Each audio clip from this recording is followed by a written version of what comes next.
Bonjour et bienvenue à une petite description de l'utilisation d'Excel que nous allons faire lors du laboratoire de Loi de Charles.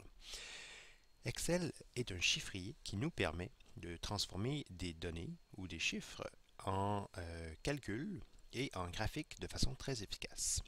C'est un outil performant et nous allons vous montrer au laboratoire plusieurs de ses capacités.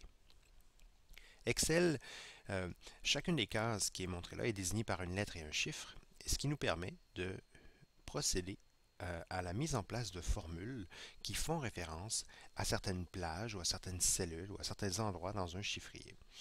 À gauche de votre document que vous allez utiliser au laboratoire, vous allez avoir un tableau des données et à droite, un tableau des calculs. Pour faire les calculs, vous allez avoir des formules qui sont ici en bas à gauche qui nous sont données. L'expérience va donc essayer de trouver la relation entre le volume de notre montage qu'on avait la semaine dernière en fonction de la température.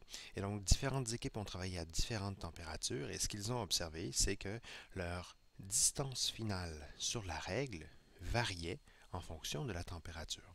En colligeant toutes vos expériences, nous avons donc le tableau de points GF et température présenté ici dans le tableau 2. Excel est merveilleux pour pouvoir calculer et ensuite vous permettre de copier les formules sur une très grande série de données sans que vous ayez à le recalculer à la main par la suite. Par exemple, le volume de la seringue, qui correspond à l'expérience qui a été faite à moins 14, est donné par la formule qui est ici en bas à gauche, à la case A34. Le volume de la seringue, c'est le volume initial plus, parenthèse, la distance entre la distance initiale et la distance finale, donc GI moins GF, multiplié par le volume 5,0, divisé par 5.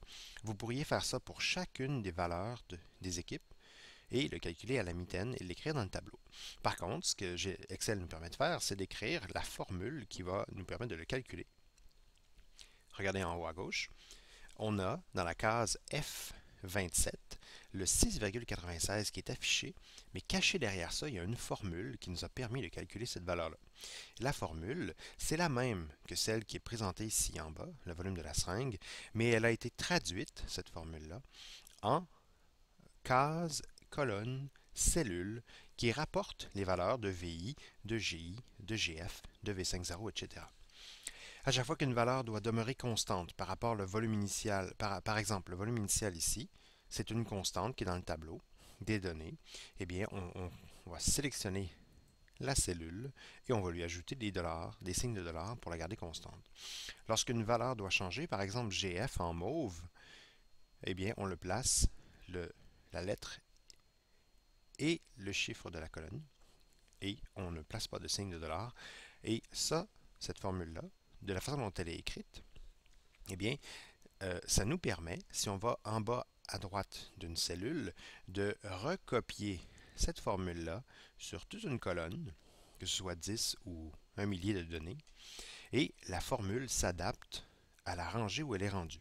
Par exemple, ici on était à la ligne 27, et donc on va utiliser le GF de la ligne 27, mais ici, on va prendre le GF de la ligne 28, et c'est ce qui était inscrit dans la formule. Tout ce qui devait rester constant est resté constant, et ce qui devait changer a changé.